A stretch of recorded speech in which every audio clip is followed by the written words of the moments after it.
Good evening, everyone, and welcome to another episode of Turn Left. I am your host, Indiana's own Dana Black, coming to you live. Yes, all the way live from Black Pearl Studios, where we talk about Indiana politics from the left side of things. You know, I'm starting to get the feeling that Republicans in my General Assembly don't like people like me.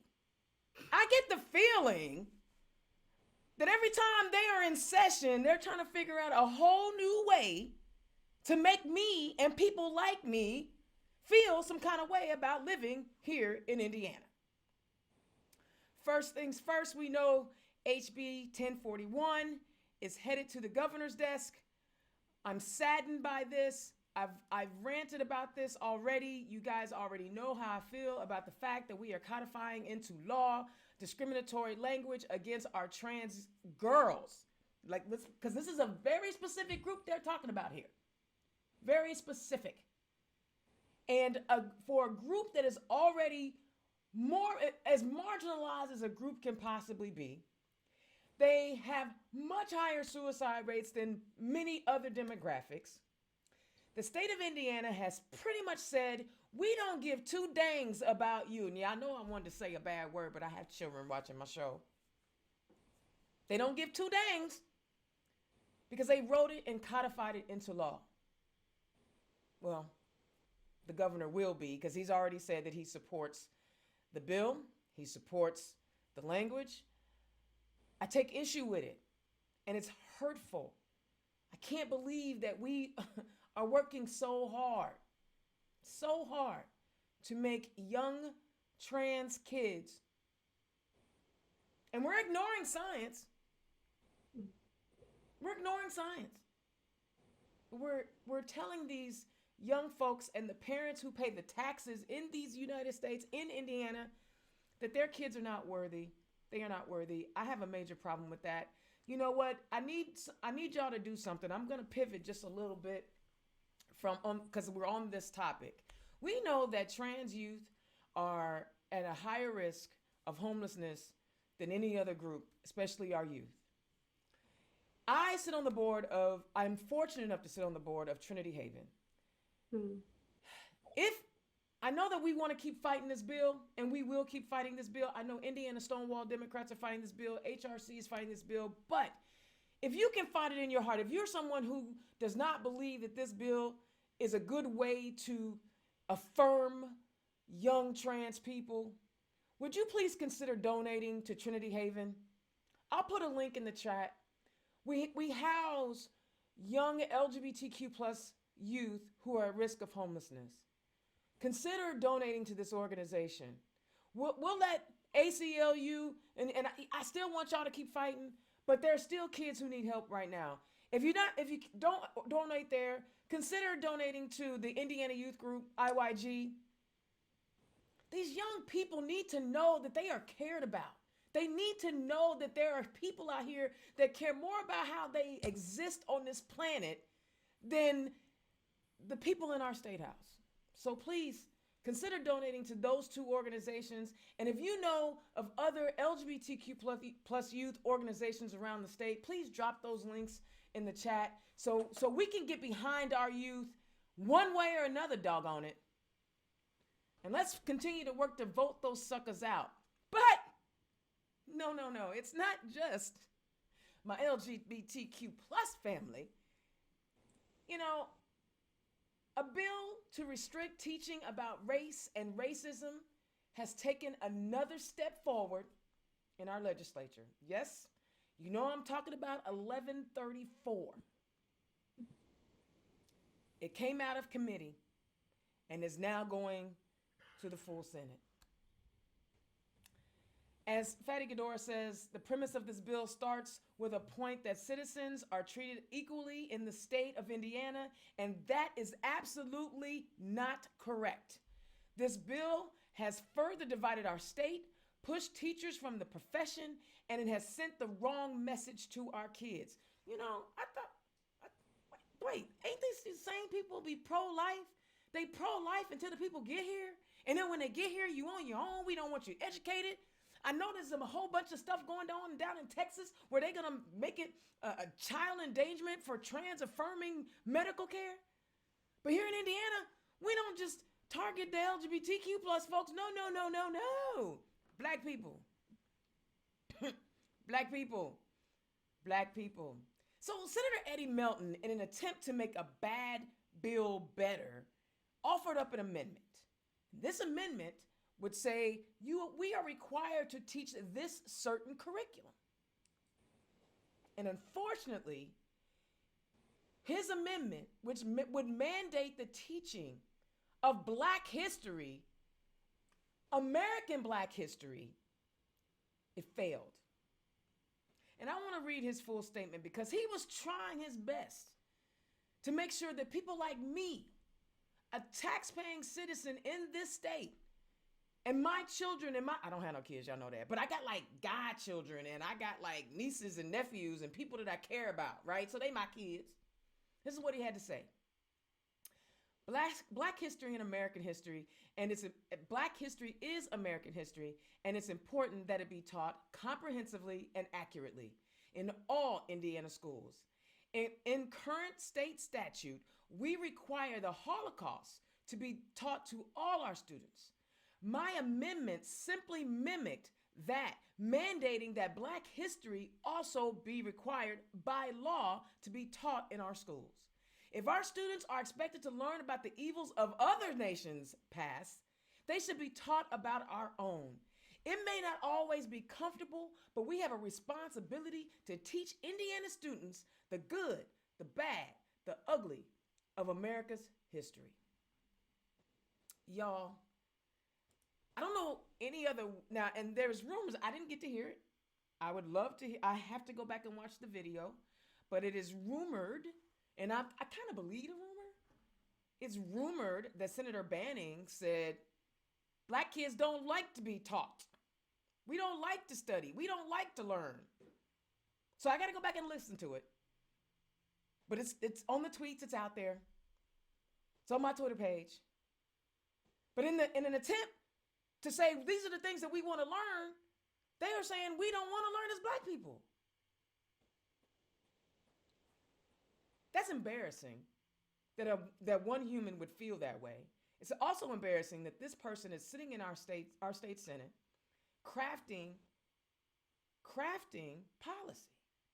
And he's crafting his policy based on an extreme bias that he has for Black people. I'm sorry. Y'all cool with that? I am not cool with that. I am saddened by that.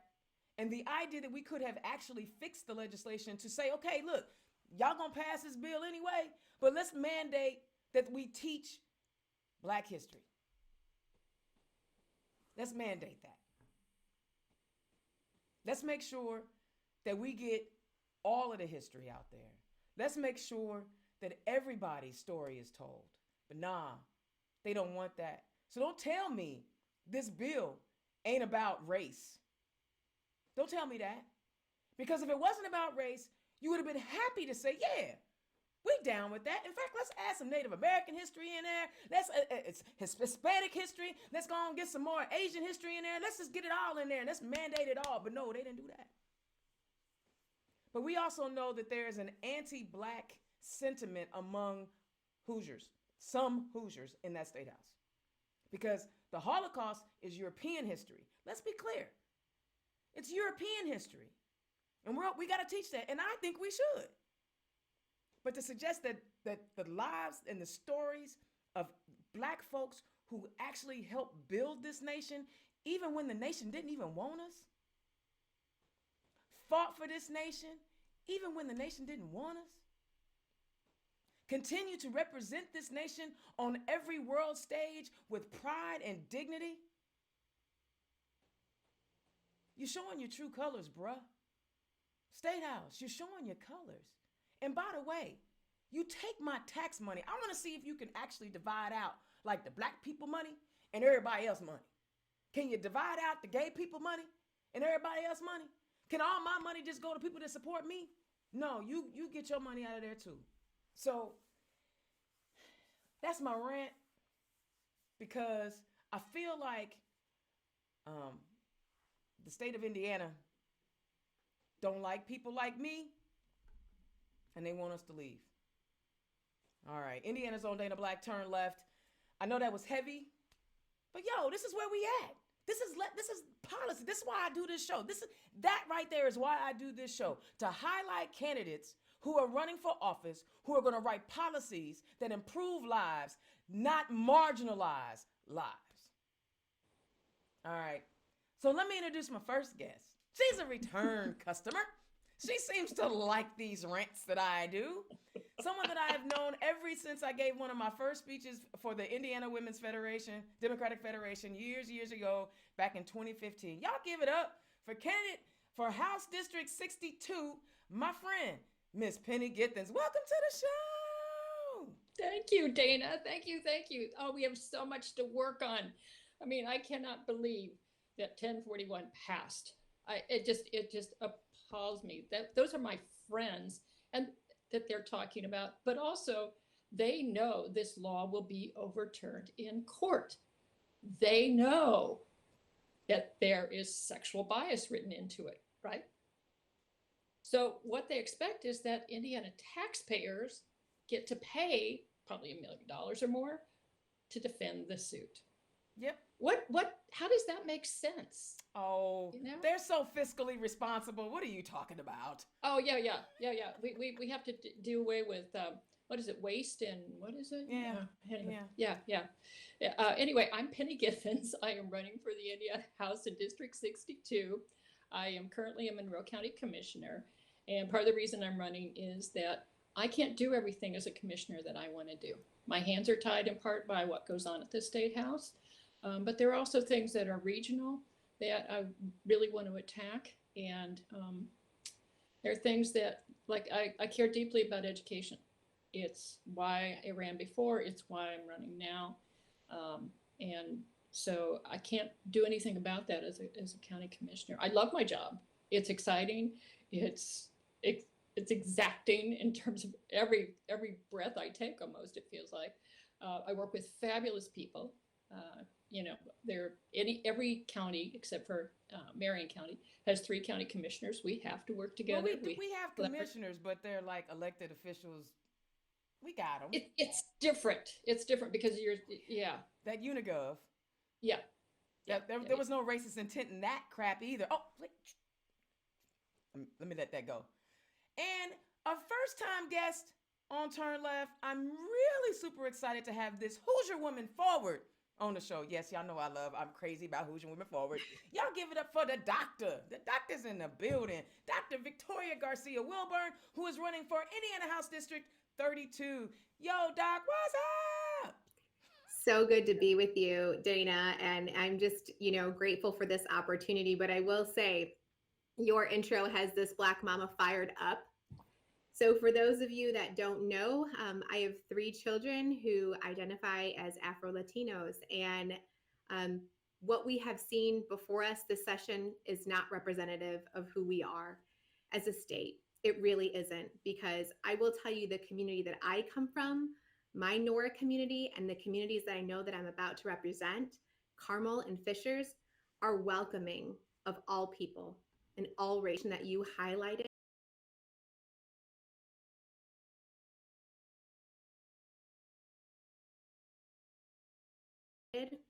Shame on the General Assembly. Shame on them. We are a state who respects each other's diversity, and we welcome each other's diversity. And if that's not being represented this session, it sure will be next session when I'm elected, because this mental and behavioral health provider is about to show them that we cannot write legislation that is discriminatory. And in fact, Dana, I just want to point this out, and this is a stark contrast. And so I'm sorry that if this is offensive to anybody, but 1041 reminds me of when sports were segregated by race. Mm-hmm. This is a step back. I think about my husband's ancestry as being a Black American, and they were saying things like, Black people are stronger and their pain tolerance is greater and they're faster. So we cannot have them participate in the sports that is made for the majority population. They have to have their own leagues. And what are we saying in 1041? Really? We're taking it all the way back there. And I just don't think that we're showing our Hoosier hospitality in either one of these pieces of legislation. So I'm a mama on a mission, and that's why I'm running, because I care about this state and the future that it's presenting for my children.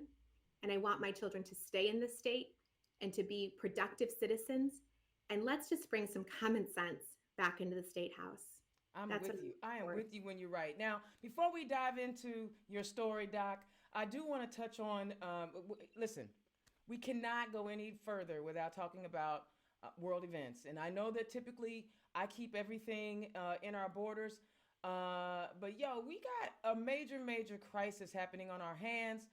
What's happening in Ukraine right now. I'm actually really shocked that we let it happen. And when I say me, I mean the world community. I'm shocked that we as a world community allowed this to happen. What are y'all's thoughts on Russia invading Ukraine? I know, again, this is outside of my normal conversation, but it's too important for us to not touch on it tonight. It's deplorable. Yeah. Flat out. I mean, we know that part of this is that Russia wants all the resources that are available through Ukraine. If you look at what a breadbasket Ukraine is, if you look at all the precious metals and things like that can be, mined there, they're just greedy, and they're going after things that the rest of the world, well, we don't treat our allies that way, but it really is that they're going after things. Right. And this is a sovereign nation, right? This is a sovereign nation. Yes. And what's crazy is that there are Republicans out there right now, some in our that represent Hoosiers, that are more upset at Prime Minister Trudeau in Canada than they are at Putin. What say you, Doc? Right. I think for me, this is just such a tough pill to swallow, because it's illustrating what can happen when the wrong people are in power. Come on. And as a country, I would like for us to stand watch. And we all need to be reminded of how this country was founded, good, bad, and indifferent, and where we are today. And if we're not careful enough, we're going to sleep on what's happening to our friends in the Ukraine. Mm-hmm. And so democracy must win. We must restore our country, and we must restore the most vulnerable. And I stand with Ukraine. Absolutely. All right. So there's that world conversation. We had to get it out there. My heart's in, I hate even saying it now, because they've so minimalized what it means to say I'm sending my prayers to you, thoughts and prayers. I can't even do it. I'm sending all this love, light, and joy that I have, and the spiritual goodness that the divine can bestow on Ukraine and its people, and even the Russian people who are against this, right? Because they can't even speak out against it. So it's one dude with a short man complex. All right, so guys, I'm noticing that I'm having some buffering issues. Do not worry. This is being recorded. I will have it up on my YouTube page if you missed something. And as we continue to have a conversation with these amazing candidates, I have included their donate button. So click on the link. If you like what they're talking about, click on their link, support these candidates. And y'all know it's ladies' night. So whenever I have two women on the show, I get extra excited. So I need y'all to consider donating to these ladies. All right. So, Doc, you're kind of new to the people. Tell them who you are and where you come from. I'm new to the people, but I'm not new to the work. Hey. So when people ask, where have you been? My answer is I've been in the community doing the work. So just briefly, personally about me, I'm a Hoosier by choice. I grew up in the suburbs of Chicago in a town called Hoffman Estates, which really is reminiscent of Carmel. Very high, medium income level, fantastic public schools. And I loved the community I grew up in. I felt safe in my community. I felt known in my community. I was raised in back in the day where you used to walk to school, right? Not uphill both ways, but I still used to walk to school. And I miss some of that innocence, truly, where we have communities that look out for one another, that are great places to raise families and grow your legacy.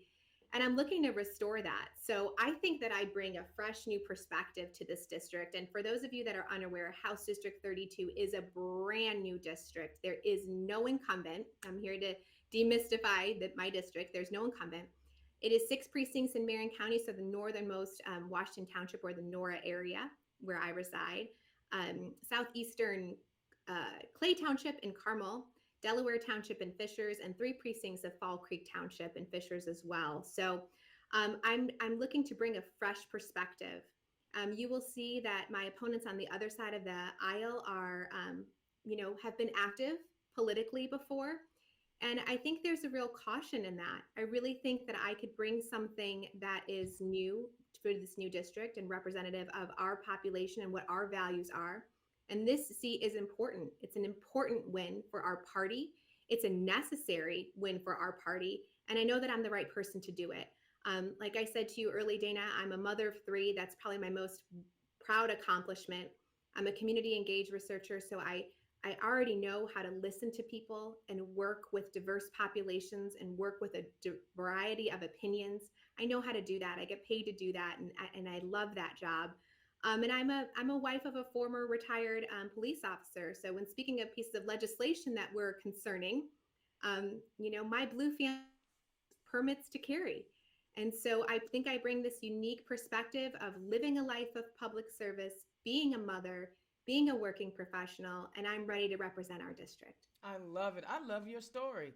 And I got to ask, how's your experience been being a Hoosier Women Forward classmate? It's the stuff dreams are made of, sister. You already know it.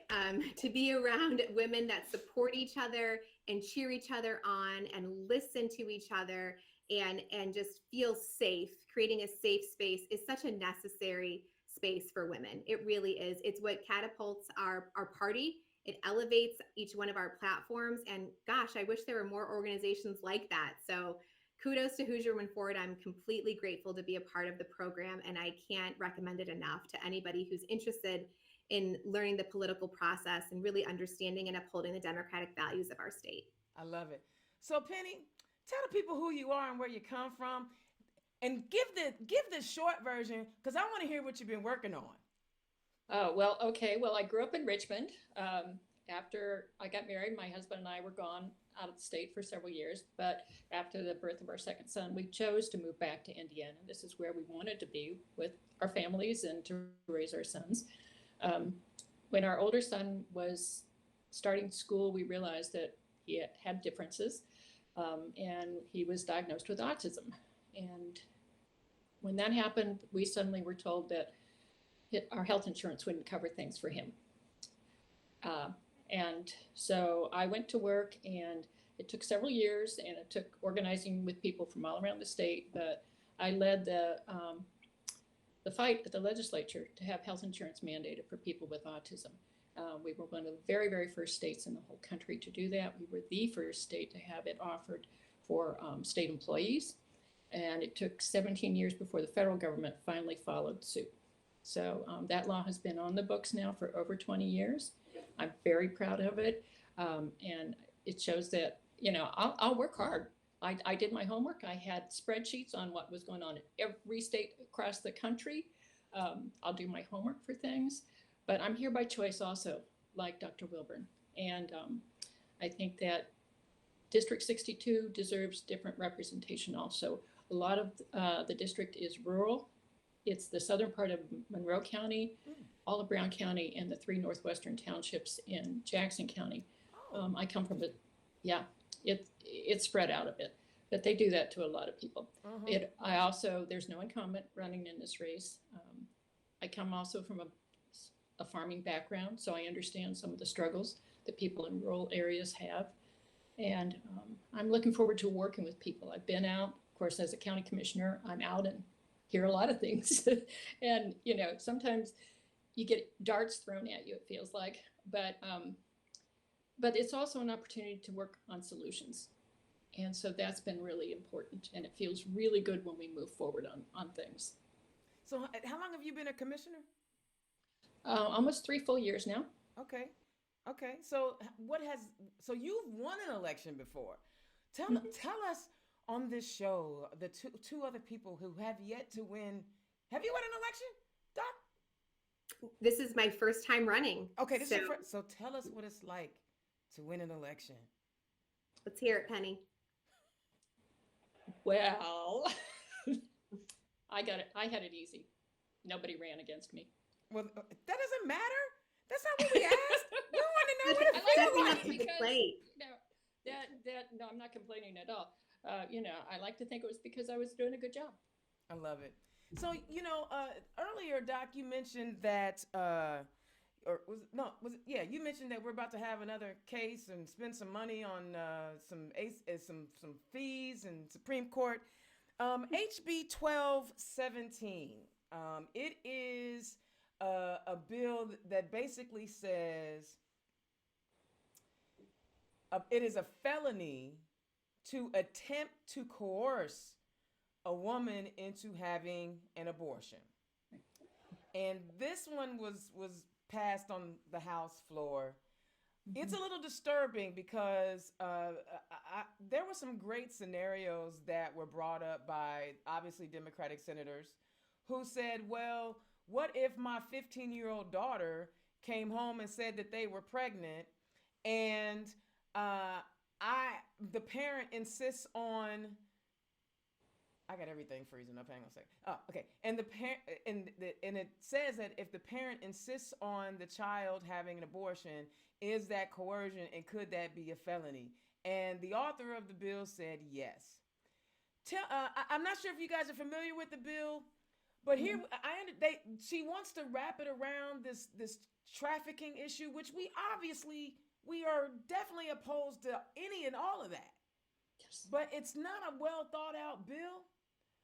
Do you guys have any thoughts? I mean, it's always some anti-abortion bill that comes down the pike every General Assembly session that we end up spending a whole lot of money on. Hang on a second. Okay. We spend a whole lot of money on. Give me your thoughts on this bill. Well, first, I want to give credit where credit is due. And so Penny brought up the implications for the fiscal implications. So, we're excited, Penny Githens. So I'm gonna let her take the first stab at this. But just briefly,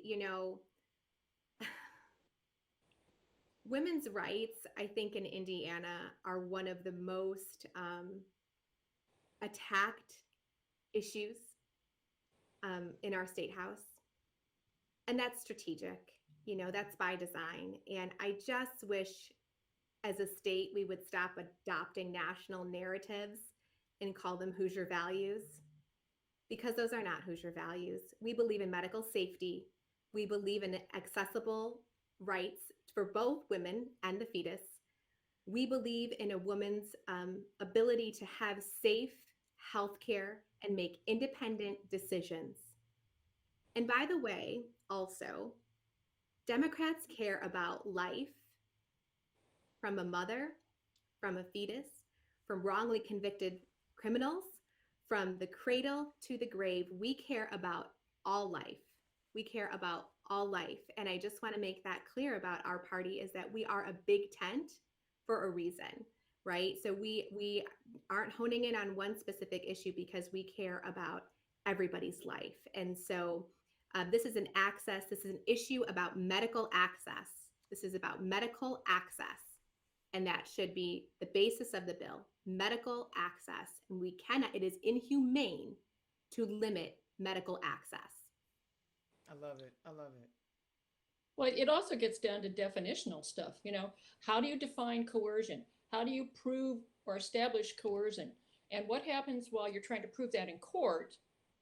What happens? Does the pregnancy progress and progress and progress until it's no longer safe or medically possible to carry that through? And what happens to somebody who is medically incompetent, who is pregnant?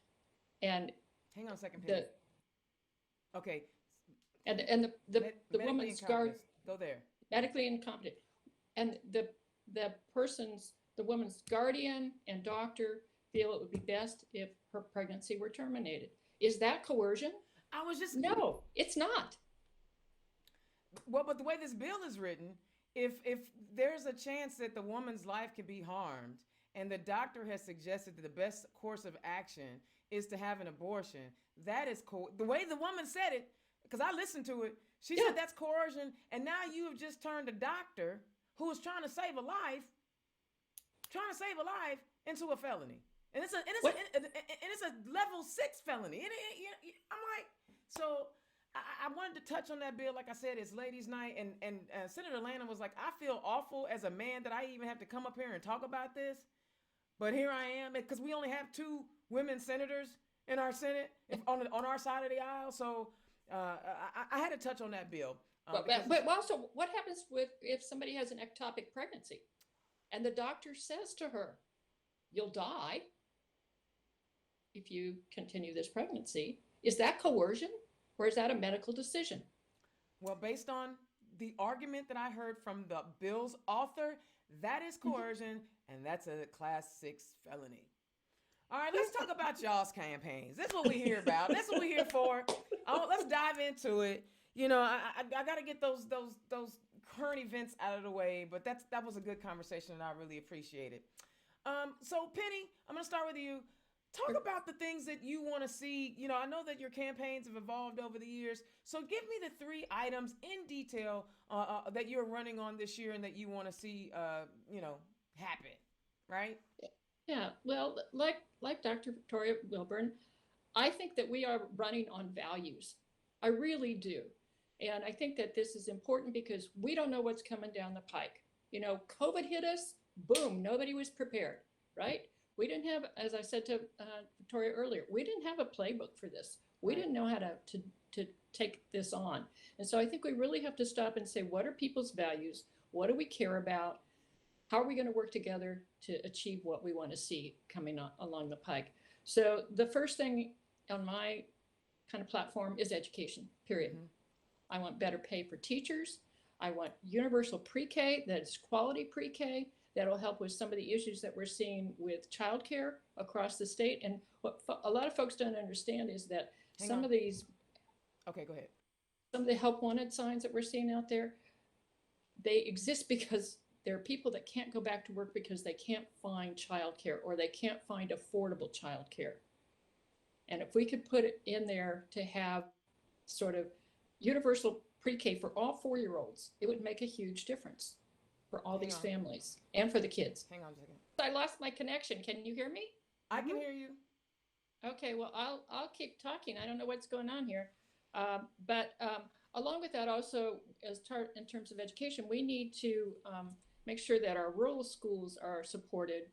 We can't keep closing them down. When you close down a school, small communities just are almost wiped out. They're off the map.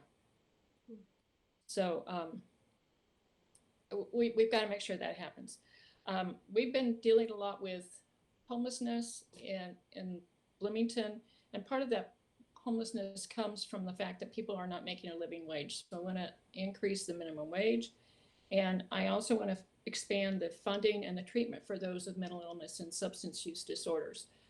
Right now, the folks that we're seeing that are the unhoused homeless and a lot of the people that are occupying our criminal justice system are there because of mental illness or substance use disorders. Mm-hmm. And we cannot have our jails and prisons being the largest treatment providers for people with substance use and mental illness. So those are the things that I want to get started on. And the very first thing I want to do is make sure that we have that universal pre-K available for all 4-year-olds. I love it. I love all of those. I love all of those. I'm with you. It's literally freezing outside. So I'm going to give that to you. I'm going to give it all to you. But yes, I'm happy to talk about my platform. So you've heard me say, Dana, we just talked about how my husband was served in public safety for 13 years. So obviously common sense gun laws and public safety are on the top of my priority list. And I really think that we can approach public safety by addressing environmental design. What does that mean? Robustly funding our parks, recreation, preserving green spaces, thinking about our state parks in a way that could be utilized for crime deterrent. And there's been a lot of good evidence around that, and especially in cities like Boston and New York, where that has really helped reduce crime. So I'm thinking about crime in some innovative ways. The second piece of my platform, which is similar to Penny's, is public health. So you also heard me say that I'm a researcher, and I really, part of my story and even becoming politically involved was I was recognizing that the data that I was gathering really, when you did a root cause analysis of why this data was the way it really was tied to poor conservative policy and access to healthcare, particularly mental behavioral health care. So currently our state ranks 37th in mental health access, ranked by Mental Health America. And we're 45th in public funding. So we're really not utilizing our money and our surplus to better our community, particularly after this COVID pandemic and as we're still journeying through it. Just so everyone is aware, the Surgeon General recently declared a youth mental health crisis. And so public health and yes, well, the Surgeon General recently declared a mental health crisis among our adolescent and youth population. And so there's no better time than right now than to invest in mental and behavioral health access and keeping and recruiting and retaining our mental and behavioral health provider workforce. Indiana has an incredible brain drain when it comes to mental and behavioral health providers. In fact, I just gave a keynote speech yesterday among a class of 24 students across different at a state university. And I asked them, how many of you plan on staying after graduation?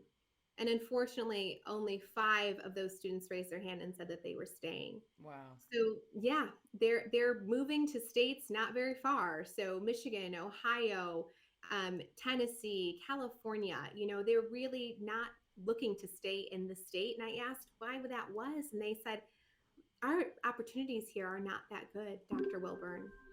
And so we need to change that. We have to have better opportunities for our newer graduates. And lastly, public education. I'm a product of public education. My parents believed that education was a great equalizer, and it worked out pretty well for me. And so I think students across Indiana deserve robust education and access to that education, irrespective of income. And so that's also part of my platform. So yeah, happy to discuss those 3 issues. Yeah, and I'm glad that you said that last one, because we just saw one bill did not get heard, and I can't remember the House bill. It was the House bill where if a community decided they needed to have a school referendum for their public schools, they were going to have to share that money with charter schools. Luckily, that particular bill didn't make it, and so that's kind of a good thing.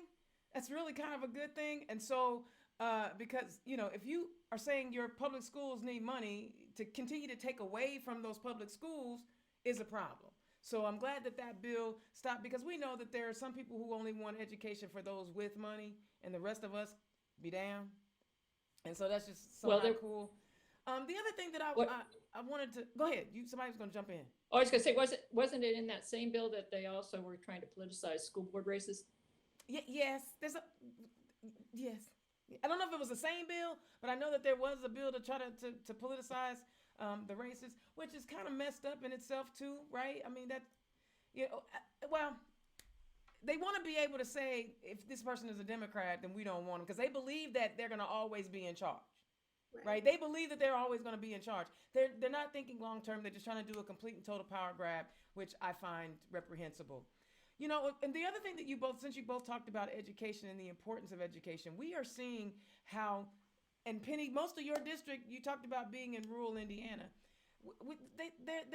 They're missing, high-speed internet. Actually, apparently, I'm missing high-speed internet today as well. But yeah, when they're missing high-speed internet.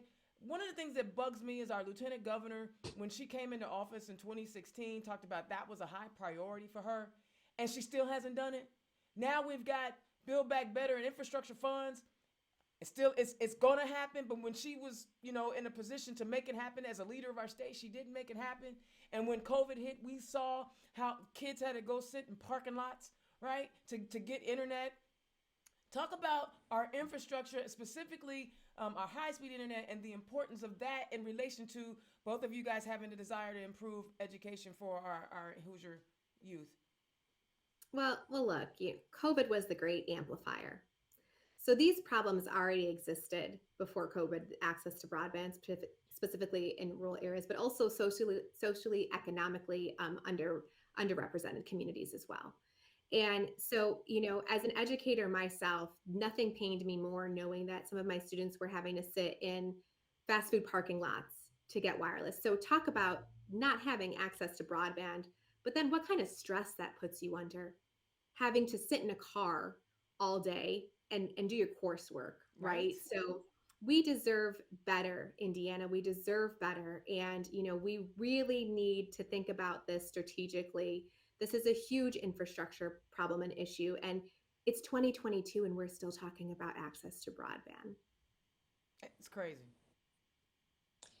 One of the things that we did in Monroe County is that we were working with some of the providers that are out in more of the rural areas. And we said, anytime we've got a major road project going on, we want to work with you, because when that road's already torn up, it's much, much less expensive for you to lay the cable that you want to have. So, I mean, there are ways that are a no cost, really, to make this easier and better to do. The other thing that we saw is that there's been a huge jump in the use of telehealth. And again, Dr. Wilburn and I were chatting before we got on that there's first of all more need for it now because of what we're seeing going on because of COVID. But one of the local mental health providers in this area saw better compliance when COVID started because people could get to their appointments more easily. They didn't have to worry about transportation. They didn't have to worry about childcare. It eases things up for people. It also eases things up for veterans when they want their health care. And so we have to stop and think about our entire community as we talk about aging communities as well, people that stop driving. I know my 93-year-old mother has stopped driving. So if she wants to have a telehealth appointment with her doctor, she should be able to have that. So it cuts across just so much more than education. And it's not just in the rural areas. It's in areas where people are less well off. There are broadband deserts in the middle of our big cities. Yeah, absolutely. So the other thing I want to hit on, you guys keep doing nice segues. You talked about telehealth, and we are still struggling, to have affordable health care, but then we're also struggling with a nursing shortage. Healthcare workers are burnt out, and the whole lot. There's a piece of legislation that was running through the State House this year, basically saying reduce the number of hours in clinicals, things that actually there were two bills. One was the bill back to education, where they were like, yeah, we'll just let anybody teach. We don't care. Whether or not they know how to teach is irrelevant. We'll just tell them they can teach. And then now you have this other one where we're saying we're going to reduce the hours of clinicals, things of that nature. And instead of really focusing in on why there's the teacher shortage and healthcare worker shortage, they want to reduce the qualifications of those who are going to be teaching and educating our kids. Talk to me, as you're a girl, come on. So just go. I don't even have to ask you the question. Just go. I'm chomping at the bit, Penny. I'm so sorry. I'm going to take this go. really quick. So many of these bills are just nonsensical because really the majority of healthcare programs in higher education are governed by bodies of accreditation standards that the state does not have the ability to change, right? They don't have that authority. Yeah.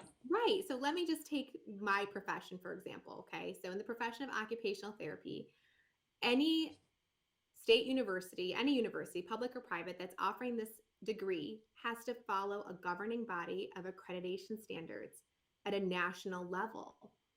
And you cannot change those standards. So the amount of clinical time, the didactic instruction, how many students we can admit to a program, that isn't decided by the program specifically. That's decided by a larger governing body. And then therefore, in order to sit for a national exam, you will have had to have graduated from one of these accredited programs. So, the state is overreaching their authority when it comes to things like this. Now, what we could be creative on is loan forgiveness. What we could be, right? Wouldn't that be a great equalizer? Or scholarships, better scholarships.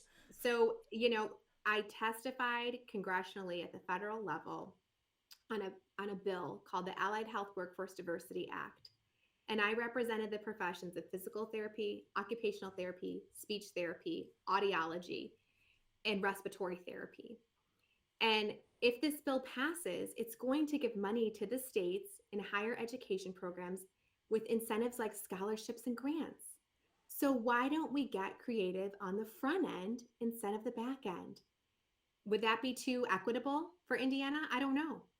Well, you have to recognize too that is another revenue stream for people, right? Well, how else can I get money out of people? Because when most of these bills, I heard, have y'all ever met Representative Tim Delaney? Like, oh yeah, or Ed Delaney. Ed Delaney. Tim it's somebody Tim. else. Anyway. Yep. Ed Delaney, I was at down in Bartholomew County a couple Saturdays ago, and he talked about how the Republican caucus, they all get into a room and look at all the bills, and they won't even introduce a bill that won't get the majority of the Republican caucus's vote, meaning rendering essentially our Democrats voiceless in the state house. So, if it's a Dem bill, that's a good bill. And if it doesn't get the majority of Republicans, they don't even call it to a floor. So, and so when I hear you talk about how these people are writing legislation that goes against standards, it's because somebody else is telling them they got to do it. They didn't come up with these ideas on their own. Penny, what say you? Oh, it's just atrocious. I mean, I don't want them making decisions about my health care. And that's what they're trying to do, right? They're not trained in this. They don't get to make those decisions. It's wrong. It's wrong. We don't let them tell businesses how to run their business, essentially, right? But those are their big donors, so let's not touch that. Oh, honey, don't mess with the donors. Don't mess with the donors. Anyway, yeah. And that's what's so frustrating is like we as Hoosiers who are tax-paying people and giving to doing our civic duty and making sure that we are supplying the funding that's necessary to take care of our state, local, and state, local levels. And they are writing legislation that are harmful to everyday people. And this is why it's so important for people to get involved and be engaged. And we as women, we change the conversation when we are in the room. And I know there are a lot of people that don't want to be the demographic they are when they run for office. And I get that. I get it. But there's a pride that comes with being a woman on a ballot. Just like it was pride being a Black gay woman on the ballot. Talk about the importance, y'all, of having more women on the ballot and talking about what it means for us to be in these elected offices and the influence that we can have as women. When I talk about childcare, okay, I'm the one that found childcare for my kids. I'm the one that made those decisions about whether or not this was quality childcare. We think about these things every day. But I'd like to go back just a little bit, if we can, to circle back to the stuff about the cost of education also. Mm-hmm. Yeah. We could use some of these scholarships and grants as a way to keep people in Indiana. When Victoria says 4 people or 5 people out of 24 are staying in this state, these are people we've educated. We could be giving them bonuses for staying in Indiana to help pay down their scholar or their debt. Or we could be giving them scholarships up front that say, okay, you don't have to pay anything back if you stay and work here for at least 5 years. And people in the medical and allied health professions, if there's someplace for 5 experience. And so I think that there are things that we have to consider. And like Dr. Wilburn, I feel like it's that we bring a lot of common sense to what we do. Absolutely. Doc? I just think this goes back to the importance of knowing your candidates. Knowing your candidates, right? So I think that what women bring is that we're very relational. Hang on, right? everything just froze up. Hang on. Okay. Everything. Okay. Start again. Well, okay. So I think I was saying that it's important to know your candidates, right? We cannot just blindly vote for people. We need to know our candidates. And I think in order to do that, you have to have candidates that are willing to put in the work, right? Willing to canvass, willing to have town halls, willing to meet with people. And there's no more relational being than women, which is why I think women really do an excellent job when they run for office, because they understand that it's about the relationships. If you and I are sitting down and having a cup of coffee, we're going to realize that we are more the same than we are different, right? And it kind of demystifies, and people want to try to paint Democrats in a certain way. But, I think when people meet candidates like myself, meet candidates like Penny, they recognize that when we meet people like Penny. Yeah, we meet people like Penny. Hold on a second. What a day.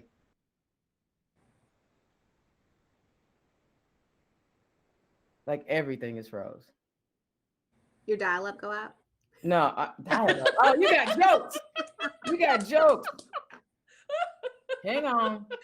All right, she got jokes, y'all. She said that the dial-up go out.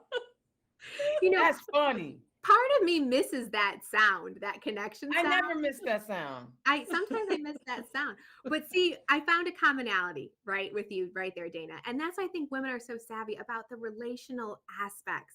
So when we meet with we meet with voters that might not claim the same political party, when they sit down with us for a cup of coffee, they recognize that we want the same things. We want a safe place for our families to grow up in. We want great schools that are part of our communities. And we want access to excellent healthcare, which is a right, not a privilege. So, we have so much in common, I think. And I think that if the voters can be mobilized and that we can get people out to vote, it's going to be a successful year for us. Absolutely. And I'm so encouraged by the commitment that a lot of folks are having in putting their names on the ballot. It is not easy to do that. And then there's the other conversation that's changing when I hear, I'm actually excited that the president said, I am committed to putting a Black woman on the Supreme Court. And when I listen to these people go, why does he have to say a Black woman? Why can't it just be the best person? The last 3 Supreme Court justices were all white people. Did anybody say, yo, do you know that you're getting all white people? Are that? B, are you trying to suggest that there are no other intelligent people in this nation who could be on the Supreme Court other than white people, which we know is not true, right? And what is wrong with being intentional about making sure that there's representation? We talked about the importance of having women in the room. Guess what? Having different experiences are going to add to the Supreme Court, you knuckleheads. Did I say that? I really did. Talk about how you guys are feeling about, and he's down as 3 finalists, and they're all superior, great women. Talk about what it would mean to have a Black woman on the Supreme Court. Oh, it would amplify unheard voices, for one thing. I love that. I love that. It's exactly about what you said, Dana. It's about representation, right? And so also it's about inspiration. Yeah. So if my daughters can see a Supreme Court justice that looks like them, guess what they're going to be inspired to do? Absolutely. I mean, it's just the insanity of not wanting to be intentional about representation. Everyone is okay, fine. Now, mind you, I wrote an article for the IBJ last month. I think it was last month, for February.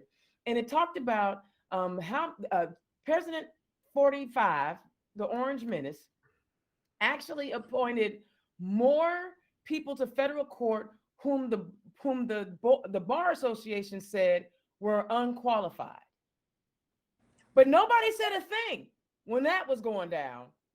Oh, and by the way, just in case people want to know, President Barack Obama didn't nominate anybody that was deemed unqualified. But nobody was saying anything about these unqualified candidates when they were all white people. But when there's an opportunity to have some diversity and talk about putting specifically black women, a segment of our country, and listen, Native Americans, listen, I'm with you, my indigenous brothers and sisters. We gonna get you there. My Asian brothers and sisters, I want more representation, not less. And I'm like, let's get all 9 women. Let's go. Let's do it. So I get excited about that. All right, y'all. Penny, I'm gonna start with you. Tell people if you have any fundraisers coming up and where they can find you. Okay, they can find me. My website is pennyforindiana.com. Pretty simple. I've got a virtual fundraiser coming up next Tuesday, and people should reach out to me via my website. And because you have to register for the virtual fundraiser. We're looking to do another one perhaps on March 27th. It's going to take a lot to take the district, even though there's no incumbent. But we're out there working. We're doing stuff already. And like I said, I've met people already in both Jackson and Brown counties, and I really like the folks I've been able to meet. So link up with me. They can also email me at pennyforindiana@gmail.com. I love it. Miss Dot, go on and tell the people where they can find you and if you have any events coming up. Absolutely. You can find me on my website at wilburnforindiana.com. You can follow me on all social media at Wilburn, the number 4 and IN, Wilburn4N. You can also email me at victoria@wilburnforindiana.com. We are hosting several house parties over the next couple months. We still want to be mindful of COVID, so these are small venues and gatherings, but we are holding weekly coffee and conversations. So please do follow me on social media so you can figure out where my next location is. Next Friday, we will be in Indianapolis, so I look forward to meeting with the NORA community.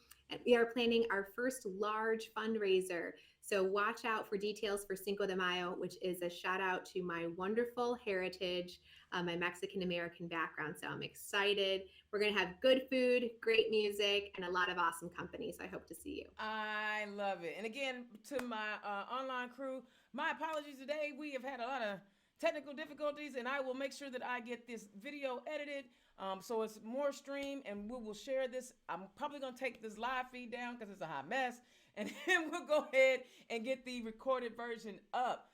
So as you guys know, we are in the thick of primary season. I feel like I shouldn't have to say this, but I'm going to go ahead and say it so I can get it off my heart because it was weighing heavy on my heart.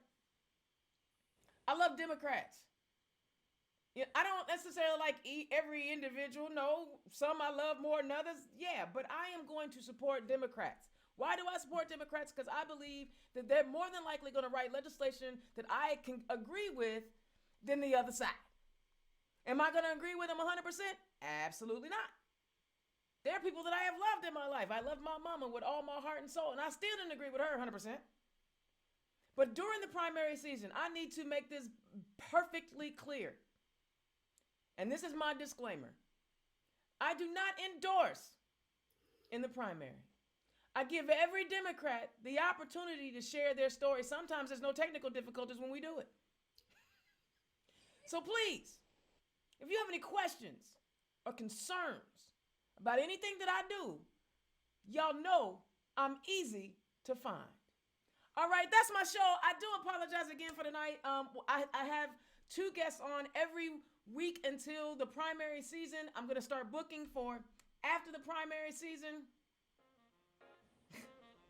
And in the meantime, I'm going to get off here before I get too frustrated and my whole machine just shut down and I throw it across the room. All right, I'll holler at y'all next week. Peace. Good night, ladies.